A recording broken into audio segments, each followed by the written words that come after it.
मेरे भाई और ब्रदर अजीज़ हैं मेरे, ये छोटे भाई हैं, मैं इनसे बड़ी मोहब्बत करता हूँ। पता नहीं क्या बात कह चुके हैं, शायद मैं रेपिटेटिव हूँ, लेकिन इमरान खान की बात हो तो रेपिटेशन में कोई बुराई नहीं है। खान साहब के जो फैसले हैं आज के, वो ऐसे हैं कि तारीख़ी फैसले। पहला फैसला, जुल्म व सितम जेल के अंदर ख़त्म नहीं हुआ और ISI की इन्वॉल्वमेंट ख़त्म नहीं हुई तो इमरान खान साहब भूख हड़ताल पे जाएंगे। भूख हड़ताल की तारीख़ बर्रे सग़ीर में और दुनिया में सारे लीडरों ने उस वक्त इख्तियार की जब लोग जो इक़्तिदार में होते हैं वो ज़बान समझना बंद कर देते हैं।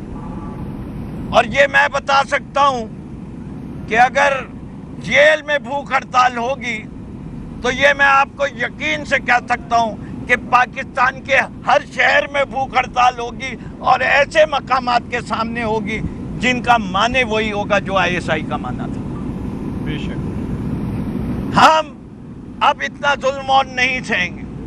दूसरी चीज, कल के सुप्रीम कोर्ट के फैसले के बाद ये भी फैसला कर लिया है कि हमें इंसाफ की अब कोई उम्मीद नहीं है और हम चाहते हैं कि पाकिस्तान के अंदर उन लोगों को इख्तिदार मिले जो आवाम में मकबूल हों, जिनके पास आवाम का मैंडेट हो।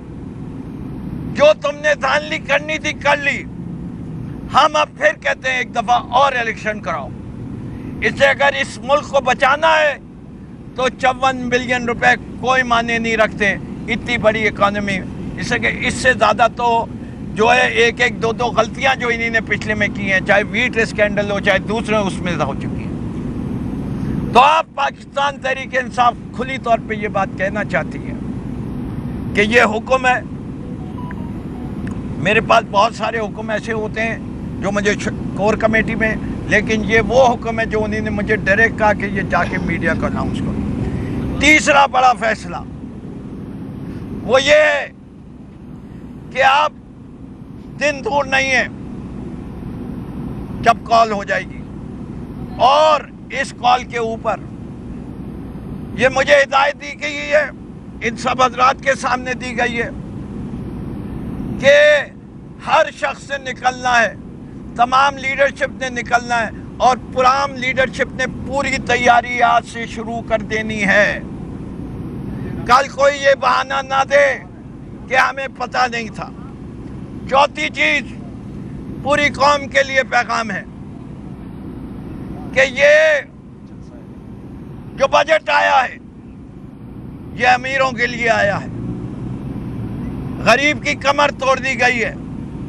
जिस बजट में बच्चे के दूध पीने के ऊपर टैक्स लगा दिया जाए, जिस मुल्क के बच्चों में 44% स्टंटिंग हो और उसके बावजूद दूध पे टैक्स लगा दिया जाए, वो अवामी बजट हो ही नहीं सकता। ये जो बस साहिब इख्तिदार हैं जो इस मईशत की प्लानिंग कर रहे हैं, SIFC, ये सिर्फ दुनिया के एक और मुल्क में एग्जिस्ट करती है और उस मुल्क का नाम है म्यांमार। माजी में हमारे उर्फ आम में बर्मा, और उसके हालात देख लीजिए क्या हुए। पाकिस्तान जो तरक्की में हमेशा सबसे आगे होता था इस खत्ते की, अब सबसे पीछे रह चुका है। फिर आगे एक चीज और है कि अभी तो महंगाई के बारे में फैसले जो इन्होंने किए हैं उसके असरात आने नहीं शुरू हुए। सख्त फैसले की ज़रूरत है, मुल्क मुश्किल हालात में है, लेकिन ये फैसले वही हुकूमत कर सकती है जिसके साथ अवाम खड़ी हो। और अवाम एक चीज देखती और मांगती है कि where is the light at the end of the tunnel, रोशनी तो दिखाओ, ये अंधेरी रात कब खत्म होगी। ये माना कि मुश्किलात हैं, मईशत मुश्किल में है, मुल्क मुश्किल में है, लेकिन उम्मीद तो बताओ कि 1 साल 2 साल तुम तो आए थे कि हम ये 12% महंगाई को कम करके सिंगल डिजिट में लाएंगे, तुमने 40% पहुंचा दी। और आज भी जो तुमने इक़दाम किए हैं, अगले साल ये मुल्क और मकरूज होगा और अगले साल اس سے بھی سخت بجٹ ہوگا. عوام کو کہا کہ یہ پیغام دے دو اس سے کہ یہ عوام کے مسائل کے لیے عمران خان کھڑا ہوا ہے. عمران خان نے تو یہ نہیں کہا کہ میرے کمرے میں اے سی لگا دو, زرداری وارڈ کی طرح زرداری وارڈ بنا دو, پورا ایک انیکسی بنا دو جیل میں جس میں نواز شریف اور مریم رہے تھے یا زرداری رہتے تھے. جائے دیکھیں, چکی میں رکھا ہوا ہے, چکی میں رکھا ہوا ہے. عمران خان نے کوئی بہانہ کر کے ہسپتال جانے کی بھی نہیں کوشش کی. کبھی عمران خان نے یہ نہیں کہا کہ میرے پلیٹلیٹ کم کروا کے مجھے بھی باہر بھیج دو. عمران خان اپنی قوم کے لیے کھڑا ہے اور عمران خان کو یہ یقین ہے کہ اس کی قوم اس کے ساتھ کھڑی ہے. بہت بہت شکریہ. کوئی چیز رہ تو نہیں گئی شاہین صاحب؟ جی سر کوئی سوال؟ گورنمنٹ ہوتی کیا وہ آئی میں پلان لیتی یا نہیں؟ دیکھیے میں اس کا جواب آپ کو دے دیتا ہوں. آئی ایم ایف جو ہے وہ لینڈر آف لاسٹ ریزورٹ ہے. آپ قرضہ اس وقت لیتے ہیں آئی ایم ایف سے جب کہیں اور سے قرضہ نہیں ملتا. پروگرام یہ دینا ہے کہ یہ قرضے اتارے کیسے جائیں گے, کتنے عرصے میں اتارے جائیں گے. قرضہ دینے والا تو ہمیشہ سخت شرطیں رکھتا ہے. قرضے لینے والے کو سوچنا چاہیے کہ یہ قرضہ میں برداشت بھی کر سکتا ہوں کہ نہیں. اشتیاق صاحب جی السلام علیکم. جی بسم اللہ. ہمارے آئی ایل ایف کے صدر چودھری اشتیاق صاحب. بسم اللہ الرحمن الرحیم. کل کی ہیئرنگ کے بعد بھی اور آج خان صاحب کے ساتھ ملاقات کرنے کے بعد بھی ایک بات میں واضح کر دینا چاہتا ہوں کہ ہمارا قاضی فائز عیسیٰ کے اوپر کوئی اعتماد نہیں ہے. یہ بی ٹیم بنا ہوا ہے, یہ قانون اور آئین کے ساتھ کھلواڑ کر رہا ہے. اس نے آئین کے اس آرٹیکل کی وائلیشن کی ہے جس کے اندر لکھ کے دیا گیا ہے کہ 190 ڈیز کے اندر الیکشن پٹیشن کا فیصلہ ہوگا.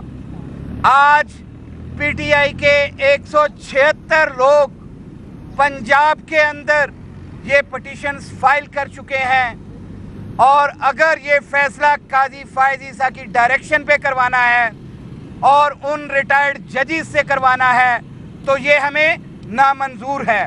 یہ خان صاحب کا بڑا واضح پیغام ہے وہ بھی کہتے ہیں کہ ہم آئین اور قانون کی سربلندی کے لیے ہمیشہ قربانیاں دیتے رہے ہیں اور آئندہ بھی دیتے رہیں گے.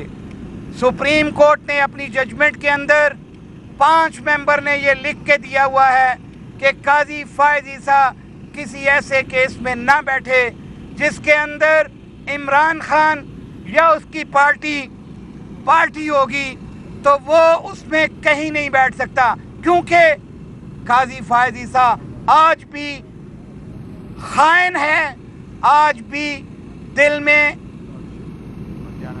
بددیانتی رکھتے ہوئے عمران خان کو ہر کیس میں فکس کرنا چاہتا ہے. ہمارے نیاز اللہ نیازی صاحب نے کل جو آبجیکشن لیا تھا وہ بالکل ویلڈ آبجیکشن تھا. اس کے اوپر کوئی فائنڈنگ دیے بغیر انہوں نے اس کیس کی آگے پیشی چلائی اور اس کے اندر سسپینڈ کیا آرڈر جو ویل ریزنڈ آرڈر تھا ہائی کورٹ کا, اور ہائی کورٹ کے چیف جسٹس کا استحقاق تھا کہ وہ الیکشن ٹرائبونلز بناتے. لیکن الیکشن کمیشن بکا ہوا ہے. یہ الیکشن کمیشن بددیانت ہے. اس الیکشن کمیشن اور اس قاضی فائز عیسیٰ سے ہمیں کوئی خیر کی توقع نہیں ہے. Thank you very much.